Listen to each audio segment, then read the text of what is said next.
নতুন বাংলাদেশে আগামীর বিকশিত অর্থনীতি কেমন হবে এ ব্যাপারে শিল্প ও বাণিজ্য খাতের চ্যালেঞ্জ ও সম্ভাবনাই বা কী তা তুলে ধরতে চট্টগ্রামে মতবিনিময় সভার আয়োজন করে আইসিএমইবি।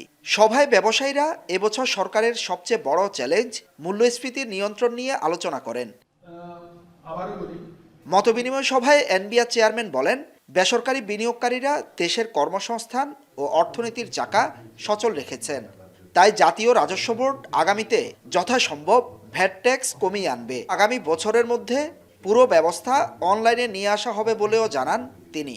এবং আমরা টোটাল অটোমেটেড সিস্টেমে চলে আসছি। ইভেন ব্যাটের ক্ষেত্রেও আরো বাকি যে অটোমেশনগুলো করার দরকার সেগুলো আমরা করে ফেলবো।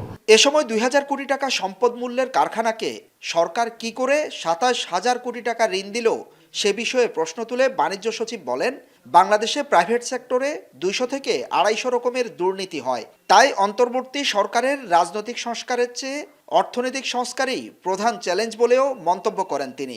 অনেকে মনে করেন যে রাজনৈতিক সরকারের সংস্কার একটু কঠিন চ্যালেঞ্জ। আমি মনে করি যে অন্তর্বর্তীকালীন সরকারকে এখন অনেকগুলো বিষয় মোকাবেলা করতে হচ্ছে। অনুষ্ঠানে বাণিজ্য উপদেষ্টা শেখ বশির উদ্দিন বলেন, জুলাই চেতনা ও ছাত্র জনতার আকাঙ্ক্ষা পূরণে দেশের সব শিল্প খাতের সংস্কার করা হবে। তবে এই অন্তর্বর্তী সরকারের সংস্কার সহজ করতে ব্যবসায়ীদের ৫০% ভ্যাট ট্যাক্স বাড়িয়ে দেওয়ার আহ্বান জানান তিনি। Industry needs to collaborate with রাজস্ব বিভাগ, ওয়ার্ক টুগেদার, এন্ড ইভেন যদি আপনাদের কোনো হত্যা মামলাও থাকে in terms of tax, please ask for ক্লেমেন্সি।